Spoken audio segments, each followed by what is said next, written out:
Hey, what's up mga pre? Another day at panibagong update na naman tayo dito sa CellM. So, syempre guys, lahat naman tayo nangangarap na mapabilis yung ating pag-level up dito sa CellM. Yung tipong hindi ka na maiiwan sa level at mabilis kang lumakas dito guys. Sa video na to, ibibigay natin sa inyo at para sa ating lahat to guys, ang best at proven ways para makapag-level up ng faster po dito. Kahit beginner pa lang tayo guys, ay pwede nating gamitin ito. So, no fluff, no waste of time. Pure tips lang ito guys, kaya bago tayo magpapatuloy dyan, intro muna tayo.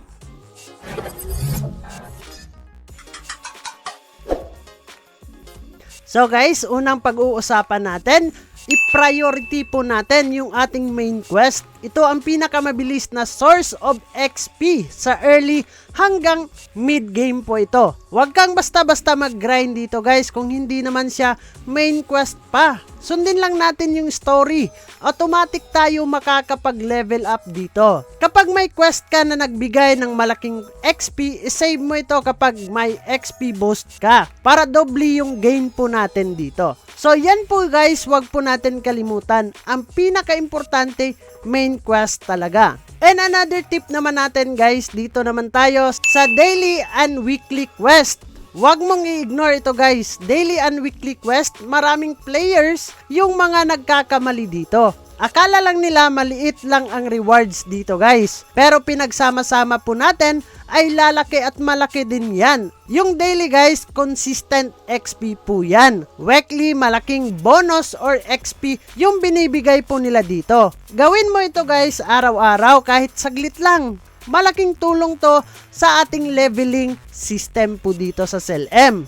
And tip number 3 guys para sa atin, yung ating grinding spot. Smart grinding, hindi basta grind lang. Nagkakamali dito yung iba. Pumili din tayo dito guys ng monster na madaling patayin, mabilis mag-response at balance yung XP na binibigay ng mga mobs. Huwag masyadong mataas na monster guys, sayang yung oras natin kasi matagal nating mapapatay. Huwag din masyadong mababa or maliit yung bigayan ng XP, sayang ang oras natin sa pag-grind dyan. Ang pinakamadaling spot po natin dito guys, yung mapapatay natin 2 to 3 hits. Ganun kadali para makakuha tayo ng maraming XP pag tayo ay nag-grind. And tips number 4 guys, party system. Kung gusto mo talagang mapabilis yung leveling mo dito sa CellM, mag-party ka. Bakit? Mas mabilis pumatay ng mobs po dito. Mas efficient yung farming po natin.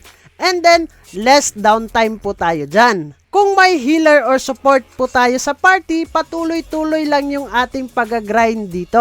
And tips number 5, XP boost items. Dapat kailangan magamit din natin to. Isa ito sa pinaka-underrated XP boost items. Kung may buffs ka guys, katulad ng XP potion, event buffs, or premium bonuses, gamitin mo sila sa tamang timing. Meron din yung timing at strategy na gagamitin natin para hindi din masayang yung ating pag-grind. XP boost plus grinding plus party guys, napaka super fast leveling po yan. And then, tip number 6 guys, dungeons and event. Huwag mong kalimutan ang dungeon at events po dito. Dito kadalasang may higher XP na binibigay. At meron niyang kasamang rare rewards at bonus items. Limited time lang ang iba. Kaya sulitin natin kung merong ganitong mga event na binibigay ang CellM. And tip number 7 guys, AFK farming. If available po yan. Kung may AFK system ka, gamitin mo. Huwag mong sayangin. Napakagandang opportunity po yan sa ating pagpapalevel po dito. Kahit offline ka dito guys, tuloy-tuloy yung ating farming. Free XP yan habang wala ka dito sa game po at hindi tayo nakatutok. And then guys, iset po natin sa tamang spot bago ka mag-AFK para solid po yung makukuha nating XP po dito. Next natin guys is common mistake sa paglalaro dito sa CellM. Quick reminders lang para sa inyo. Iwasan po natin ito. Una is overgrinding sa maling spot. Mahina po yung XP na nakukuha natin dyan. Madali tayong mamatay at matagal nating napapatay yung mga mobs. Number 2, hindi ginagawa yung daily quest. sayang po yung mga reward or binibigay na mga XP sa daily and weekly quest guys. And number 3, hindi gumagamit ng XP boost. Yan po din guys, dapat natin gamitin.